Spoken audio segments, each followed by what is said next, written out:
देश ही नहीं पूरी दुनिया में इस पर चर्चाएं हैं और वो मामला है कि आखिर होर्मुज स्ट्रेट कब खुलेगा। क्योंकि पाकिस्तान की तरफ से जो मध्यस्थता की गई वो पूरी तरह से फेल रही और अब इस पूरे मामले में कतर की एंट्री हो गई है। क्योंकि अब जिस तरह से ये पूरा मामला लगातार आगे ही बढ़ता जा रहा है, तो ऐसे में किसी ना किसी को इस पूरे युद्ध को, इस पूरे मामले को शांत कराना ही पड़ेगा। क्योंकि लगातार जो वैश्विक संकट है वो बढ़ता जा रहा है, तेल के जो दाम है वो आसमान छू रहे हैं, महंगाई लगातार बढ़ती जा रही है। ऐसे में सभी के जहन में एक ही सवाल है कि आखिर स्ट्रेट ऑफ होर्मुज कब खुलेगा। पाकिस्तान जिस तरह से फेल हुआ, जिस तरह से उसने ईरान और अमेरिका के बीच में मध्यस्थता करने की कोशिश की, लेकिन पूरी तरह से वो नाकाम साबित हुआ। ऐसे में अब होर्मुज स्ट्रेट खुलवाने के लिए कतर ने एंट्री की है। कतर अब इस पूरे मामले को लेकर के सीधा मैदान में आ गया है। ईरान को सीधा सीधा कतर ने अपना डेलीगेशन भेजा है और इस पूरे मामले पर अब दुनिया की निगाहें बनी हुई हैं। देखिए, मध्य पूर्व में लगातार जो तनाव है वो बढ़ता हुआ ही नजर आ रहा है और लगातार इस तनाव के चलते हुए ही होर्मुज स्ट्रेट को दोबारा खोलने की कोशिशें भी लगातार हो रही हैं। अब कतर ने अपने मध्यस्थों की एक टीम सीधा तेहरान भेजी है ताकि अमेरिका और ईरान के बीच में किसी समझौते का रास्ता निकाला जा सके। क्योंकि अगर ये युद्ध और ज्यादा लंबा होता है तो इसमें सीधा सीधा जो असर है वो पूरी दुनिया पर अभी से नजर आ रहा है और जितना लंबा ये युद्ध खिंचेगा, जितना ज्यादा स्ट्रेट ऑफ होर्मुज वक्त तक बंद रहेगा, इसका नुकसान पूरी दुनिया को भुगतना पड़ेगा। पेट्रोल डीजल के जो दाम है वो लगातार बढ़ रहे हैं। अगर हम भारत की बात करें तो आज 10 दिनों में तीसरी बार पेट्रोल और डीजल सीएनजी के दामों में वृद्धि हुई है। इसके साथ ही एलपीजी को लेकर के भी जो किल्लत है वो कहीं ना कहीं देखने को मिल रही है। तमाम तस्वीरें सामने आ रही हैं। ऐसे में पाकिस्तान ने ईरान और अमेरिका के बीच में मध्यस्थता करने की कोशिश की। पाकिस्तान ने ये सोचा कि शायद उसकी रणनीति से अमेरिका काफी ज्यादा प्रभावित हो जाएगा। अमेरिका के जो राष्ट्रपति हैं डोनाल्ड ट्रंप, वो प्रभावित हो जाएंगे और इसका जो इनाम है वो पाकिस्तान को मिल जाएगा। पाकिस्तान पर जिस तरह से आतंक की भूमि होने का आरोप लगता है बार बार और पूरी दुनिया में वो बेनकाब होता है, ऐसे में पाकिस्तान ने सोचा कि इसके बहाने उसकी जो छवि है वो थोड़ी साफ हो जाएगी। लेकिन पाकिस्तान को यहाँ पर भी बड़ी निराशा हाथ लगी है। पाकिस्तान का वो प्लान कामयाब नहीं हो पाया। लेकिन हाँ, अब इस पूरे मामले में दूसरे देश ने एंट्री जरूर कर ली है क्योंकि पाकिस्तान के बस की बात अब ये नजर नहीं आ रही है और यही सबसे बड़ी वजह है कि ईरान और अमेरिका के बीच में अब समझौता तीसरा देश करेगा। देखिए, अमेरिका और ईरान के बीच में किसी समझौते का रास्ता निकालने की जो कोशिशें हैं वो लगातार जारी हैं। दुनिया की सबसे अहम तेल सप्लाई लाइन माने जाने वाले होर्मुज स्ट्रेट के बंद होने से खाड़ी देशों की अर्थव्यवस्था और ग्लोबल ऑयल मार्केट दोनों पर भारी असर पड़ रहा है।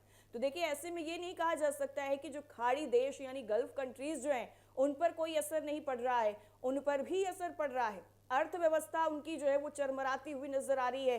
ग्लोबल ऑयल मार्केट, दोनों जगहों पर जो प्रभाव है वो पड़ता हुआ नजर आ रहा है और यही वजह है कि अब कतर ने इस पूरे मामले में खुद को शामिल कर लिया है।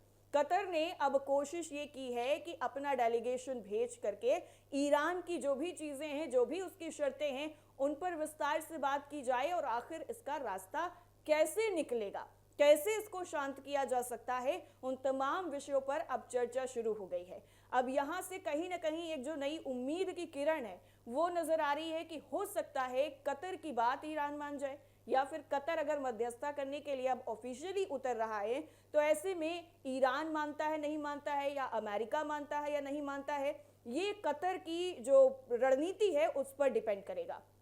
और जिस तरह से ये खबर निकल के सामने आई है, खबर में साफ तौर पर ये बताया जा रहा है कि कतर एक ऐसे समझौते पर काम कर रहा है जिसके तहत होर्मुज स्ट्रेट को खोला जाएगा और बदले में अमेरिका कुछ प्रतिबंधों में राहत और ईरान की फ्रीज यानी जो सीज्ड संपत्तियां हैं उनको लेकर के बातचीत आगे बढ़ा सकता है। देखिए, ईरान अगर अमेरिका की शर्तों को मानना चाहता तो वो पहले ही मान चुका होता, लेकिन अमेरिका की शर्तों पर ईरान किसी भी तरीके से अग्री करने को तैयार नहीं है और सबसे बड़ी वजह यही है कि आज तक इस युद्ध को कोई भी शांत नहीं करवा पाया है। एक तरफ अमेरिका के राष्ट्रपति हैं डोनाल्ड ट्रंप, सुपर पावर है, पूरी दुनिया में सबसे ताकतवर देश है, उसके राष्ट्रपति हैं, तो वो इस चीज का कह रहे हैं कि हम अमेरिका हैं, हम किसी के आगे नहीं झुकेंगे, हमारी शर्तों पर आपको मानना पड़ेगा। दूसरी तरफ ईरान है, ईरान ने सीधा कह दिया कि हमारे पास अब खोने के लिए कुछ नहीं बचा है, अगर हम स्ट्रेट ऑफ हॉर्मुज खोलेंगे तो अपनी शर्तों पर खोलेंगे, हम किसी दूसरे की शर्तों पर नहीं जाएंगे। और जो प्रस्तावित समझौते हैं, देखिए कतर की तरफ से जो डेलीगेशन भेजा गया है ईरान को, उसमें ये संभावना जताई जा रही है कि ईरान ने जो शर्तें रखी हैं उन शर्तों में कुछ शर्तें अमेरिका को मनाया जाएगा कि अमेरिका उन शर्तों को माने, जिसमें एक शर्त यह भी होगी कि उसकी जो सीज्ड संपत्तियां हैं उन संपत्तियों को रिलीज किया जाए। इसके साथ ही इस शर्त पर भी बात होगी कि जो भी नुकसान अभी तक ईरान को हुआ है इस युद्ध के जरिए से, उसकी भरपाई अमेरिका करेगा या नहीं करेगा, इस पर भी बातचीत होने की जो संभावना है वो जताई जा रही है। अब पूरी दुनिया की जो नजरें हैं वो इस वक्त कतर के भेजे गए डेलीगेशन पर टिकी हुई हैं जो ईरान पहुंचने वाला है। देखिए जो प्रस्तावित समझौते हैं, इन समझौते में 30 दिनों की बातचीत का ढांचा भी शामिल किया गया है, जिसमें ईरान के परमाणु कार्यक्रम पर आगे की चर्चा भी हो सकती है। देखिए एक सबसे बड़ी वजह यह भी है ईरान के पीछे ना हटने की, वो ये कह रहा है कि हमने जो भी यूरेनियम हमारे पास है हम उसको सरेंडर नहीं करेंगे। दूसरी तरफ अमेरिका कह रहा है कि आपको तो ये करना ही पड़ेगा, यानी अमेरिका बिल्कुल भी ये नहीं चाहता है कि ईरान परमाणु शक्ति बने। ईरान के पास अगर परमाणु शक्ति होगा तो उससे कहीं ना कहीं अमेरिका का जो दबदबा है वो कम हो जाएगा, और यही सबसे बड़ी वजह बताई जाती है कि अमेरिका नहीं चाहता ईरान परमाणु शक्ति देश बने।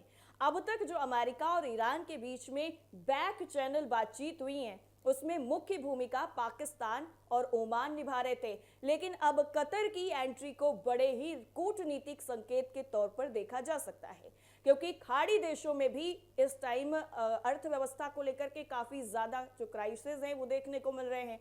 अब तेहरान की अगर हम बात करें तो तेहरान में आसिम मुनीर भी हैं, पाकिस्तान के फील्ड मार्शल आसिम मुनीर भी तेहरान में हैं, जबकि पाकिस्तानी प्रधानमंत्री शहबाज शरीफ को चीन जाने की जो चीजें हैं वो सामने आ रही है कि वो चाइना जा सकते हैं, और माना यह जा रहा है कि पाकिस्तान किसी संभावित डील में चीन को गारंटर बनाने की कोशिश कर रहा है।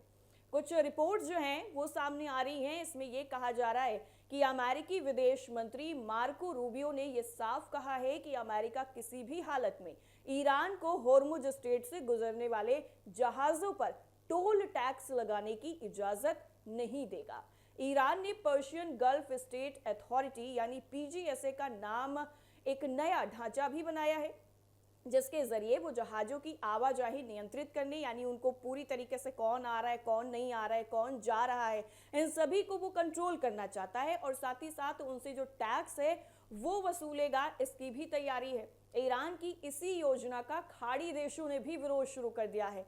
सऊदी अरब हो, यूनाइटेड अरब अमीरात हो, बहरीन हो, कुवैत हो और कतर हो, इन सभी ने अंतरराष्ट्रीय समुद्री प्राधिकरण को संयुक्त पत्र लिखकर चेतावनी दी है कि ईरान का ये कदम अंतरराष्ट्रीय जलमार्ग पर नियंत्रण स्थापित करने की कोशिश है।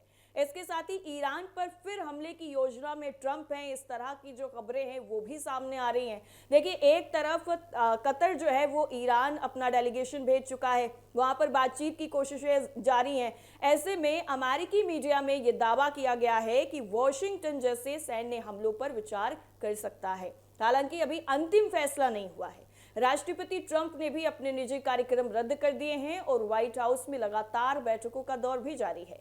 ईरान फिलहाल के लिए युद्ध विराम यानी सीज फायर, प्रतिबंधों में राहत और भविष्य में हमले न करने की गारंटी चाहता है। वहीं अमेरिका और उसके सहयोगी चाहते हैं कि तेहरान पहले होर्मुज स्ट्रेट खोले और अपने परमाणु कार्यक्रम पर समझौता करे। तेल सप्लाई बुरी तरह से प्रभावित होने से खाड़ी देशों में भी बेचैनी है। कई अरब देशों की आय तेल निर्यात पर ही निर्भर करती है और लंबे वक्त तक स्ट्रेट होर्मुज जो है बंद रहने से उनकी अर्थव्यवस्था पर सीधा सीधा गंभीर असर पड़ सकता है।